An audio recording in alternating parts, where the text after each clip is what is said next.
Olá para você que acompanha o canal. Hoje nós vamos analisar mais um resultado de prova teórica do Detran, uma prova do dia 28 de julho de 2023. Infelizmente, esse aluno não foi aprovado na prova, acertando apenas 19 questões. E a partir de agora, nós vamos analisar quais foram as questões que esse aluno errou. Mas antes, eu peço para você que não é inscrito ainda no canal, por favor, inscreva-se no canal, ative o sininho de notificações. Fazendo isso, você vai ser notificado de vídeos novos aqui do canal toda semana, com conteúdos relevantes para as provas do Detran. E você vai estar ajudando também o canal a crescer cada vez mais e levar esse conteúdo para mais pessoas que estão estudando para a prova do Detran. Conto com seu apoio. E a primeira questão que nós vamos analisar dessa prova é a questão número 5. Estacionar em subidas ou descidas sem frear o veículo de forma segura. Nesse caso, qual é a consequência para o condutor que comete essa conduta no trânsito? Estacionar numa subida ou descida sem frear o veículo de forma segura. Pessoal, uma palavrinha já responde essa questão de prova. Na maioria das infrações de estacionamento irregular e sem a presença do condutor, haverá a medida administrativa de remoção do veículo. Então, lembre-se para a sua prova: infrações de estacionamento irregular, remoção do veículo. Com isso, você já acerta esse tipo de pergunta na sua prova. E, além disso, o condutor será autuado com 5 pontos na sua Carteira Nacional de Habilitação e uma multa que é de natureza grave. Então, essa é a consequência por cometer esse tipo de infração no trânsito. Infração grave, penalidade de multa e a medida administrativa de remoção do veículo do local. No caso aqui da resposta do aluno, ele colocou a medida administrativa aplicada é a de apreensão do veículo. A apreensão do veículo não é uma medida administrativa. Já está errado nesse sentido. A apreensão do veículo não é uma medida administrativa. A apreensão do veículo era uma penalidade que foi revogada. Atualmente, a apreensão do veículo é uma penalidade que foi revogada. Não tem mais aplicabilidade. Logo, resposta do aluno errada. Mais uma questão dessa prova, questão número 6. Todo condutor, além de conhecer a legislação de trânsito, deve preparar-se para conduzir veículos com segurança, conforme preceitos da direção defensiva. Sendo assim, indica imperícia do condutor de veículo. O que significa a palavra imperícia? Falando aqui de direção defensiva. A imperícia é a falta de habilidade do condutor para dirigir. Quando ocorre um acidente pela falta de habilidade do condutor ao dirigir o veículo, esse acidente é assim classificado: acidente causado pela imperícia do condutor à direção do veículo. Esse condutor que não era hábil para dirigir, ele não tinha perícia, um treinamento adequado ou habilidade para dirigir. Portanto, imperícia, falta de habilidade do condutor para dirigir. Condutor que não é hábil o suficiente, não tem a perícia ainda completa para dirigir um veículo automotor, imperícia ou inabilidade. E o aluno acabou marcando dirigir sob o efeito do álcool.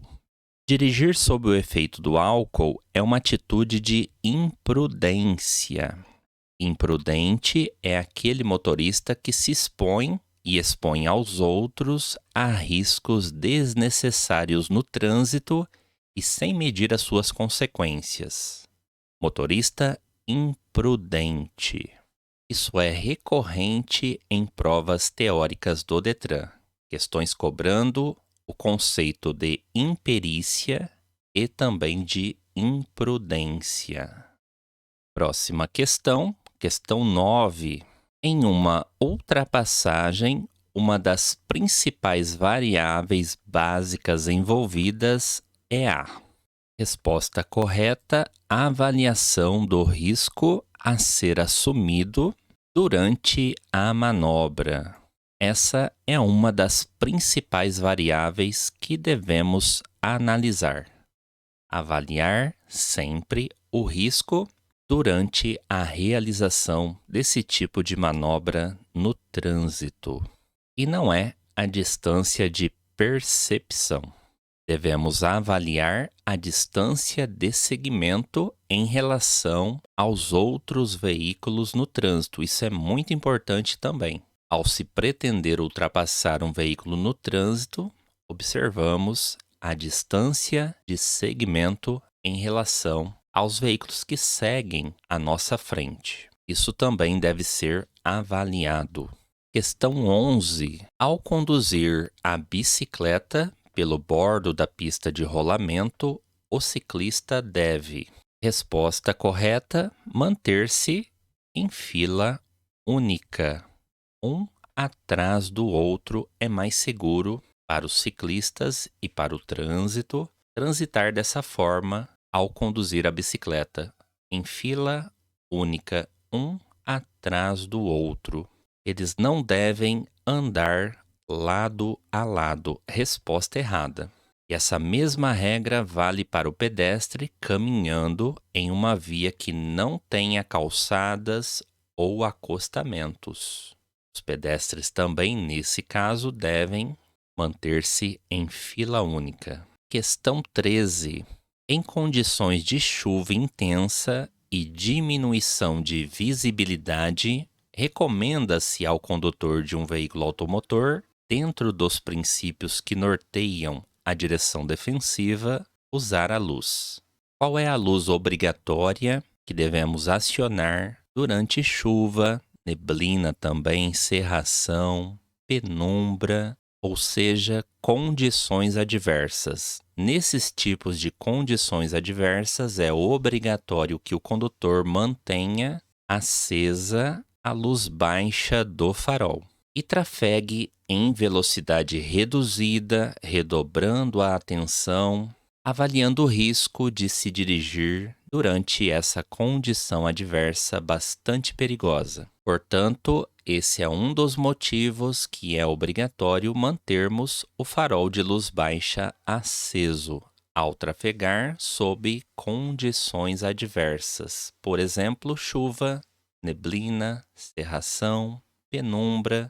O farol de luz baixa também é obrigatório em rodovias de pista simples e fora do perímetro urbano, e também nos túneis, mesmo que o túnel seja provido de iluminação pública.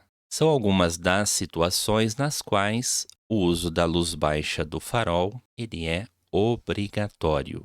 E como regra geral, com o veículo em movimento, não devemos ligar o pisca-alerta. O pisca-alerta só deve ser utilizado em situações de emergência e quando o veículo estiver imobilizado em local perigoso. Do contrário, não devemos acionar o pisca-alerta, ainda mais com o veículo em movimento e sob condições adversas. É uma atitude errada e proibida. Questão 15. O proprietário de um veículo resolve ensinar o filho de 16 anos a dirigir. Após 6 meses de lições teóricas e práticas, entendendo que o filho está apto a dirigir, permite que ele dirija pelas ruas. Nessa situação, o proprietário do veículo O proprietário de um veículo que permite, confia ou entrega a direção do veículo automotor a uma pessoa não habilitada, lá na via pública. O que acontece com ele? Qual a consequência dessa atitude no trânsito? Nesse caso, o proprietário, o pai aqui no caso, comete uma infração de trânsito e também vai responder pelo crime de trânsito, porque entregar um veículo a uma pessoa não habilitada é crime de trânsito. Por mais que a pessoa dirija corretamente no trânsito, o proprietário de um veículo automotor que entrega esse veículo, permite ou confia a direção a uma pessoa não habilitada, comete também crime de trânsito. Vai responder nas duas esferas, a administrativa, pela infração de trânsito, e a penal, pelo crime de trânsito. E o aluno acabou respondendo: comete apenas infração passível de multa de trânsito. Resposta errada nesse caso. Próxima questão, questão 19. Para que um condutor possa dirigir veículo destinado ao transporte de escolares, é preciso, além de outras exigências, que tenha idade superior a. Qual é a idade? Quais são as outras exigências para um condutor conduzir um veículo de transporte de escolares? No caso aqui da questão, o aluno acertou a idade. Realmente são 21 anos de idade. Idade mínima, nesse caso, 21 anos. No entanto, o condutor precisa estar habilitado na categoria D, não é categoria C. A categoria C é para veículos de carga, que tenham peso bruto total acima de 3.500 kg de peso bruto total. Já a categoria D é a categoria para passageiros, passageiros acima de 8 lugares, excluído do condutor. E também é a categoria exigida ao transporte de escolares, transporte de passageiros. Exige-se do condutor que ele tenha, no mínimo, a habilitação na categoria D. Além, é claro, de ter idade mínima de 21 anos. Portanto, essa é a resposta correta da questão. Idade mínima de 21 anos e ser habilitado na categoria D. Além ainda de fazer também o curso de transporte de escolares. Não basta ser habilitado na categoria D, é necessário também que esse condutor realize o curso de transporte de veículo escolar. É mais uma exigência para esse condutor. Questão 20. A monotonia e a fadiga têm influência primordial e significativa. Resposta correta, alternativa A, no nível de atenção do condutor à direção do veículo automotor. Quando o motorista vai dirigir estando muito cansado, exausto, fadigado, ele vai deixar de prestar a atenção devida no trânsito. E a consequência disso é o perigo e o risco de acidentes de trânsito. Portanto, o condutor não deve dirigir se não estiver em condições de fazê-lo e com segurança. Questão 21. Quando o ciclista for passar por um veículo estacionado à direita na via, recomenda-se: o ciclista no trânsito, ele deve trafegar por locais apropriados, como ciclovias, ciclofaixas ou acostamentos.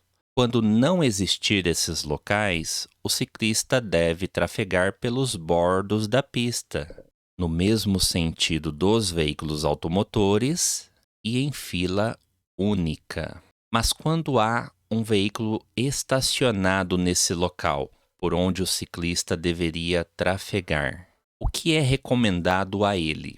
É recomendado a ele que ele utilize a faixa da direita dessa pista de rolamento, mantendo uma distância compatível com a segurança e redobrando sempre a sua atenção com os demais elementos do trânsito. Isso é recomendado ao ciclista nessa situação.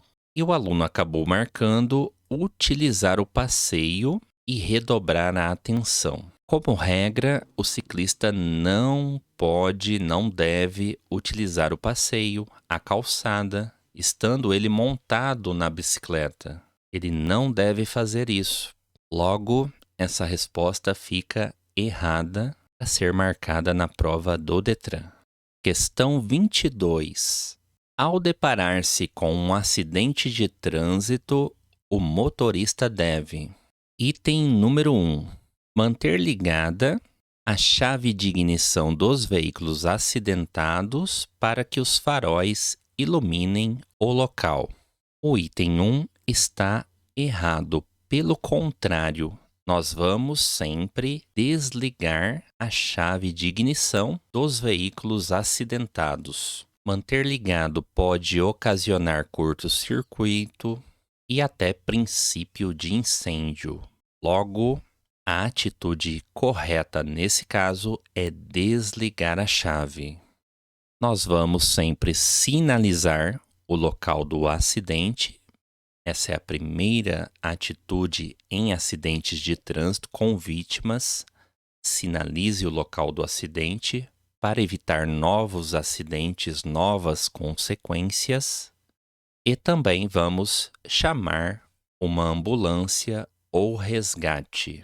São atitudes iniciais e muito importantes em acidentes de trânsito com vítimas. Sinalize o local e chame uma ambulância ou resgate. Comando da pergunta, leia sempre o comando. É correto o que se afirma em. Estão corretos o item 2 e 3 apenas. Essa é a resposta correta da questão 22. Mas o aluno acabou marcando que todas estavam corretas, errando a resposta na sua prova. O item 1 estava errado. E por fim, questão 26. Quando verificamos pressão arterial elevada, nós devemos tentar acalmar a vítima. Essa é a resposta correta da questão 26. Não é aplicar compressas frias na região frontal da cabeça. Resposta errada. Não é atendimento correto nesse caso. Então, analisamos 11 questões da prova do Detran do dia 28 de julho. Lembrando sempre que a alternativa correta da questão está em verde e a alternativa incorreta, a resposta do aluno, ela aparece na cor vermelha. Chegamos ao final de mais esse vídeo. E se os conteúdos aqui desse vídeo agregaram conhecimentos para você realizar a sua prova teórica, considere deixar o seu like no vídeo, inscrever-se no canal, não custa nada e você vai estar ajudando o canal a crescer cada vez mais. Obrigado por assistir esse vídeo e até mais.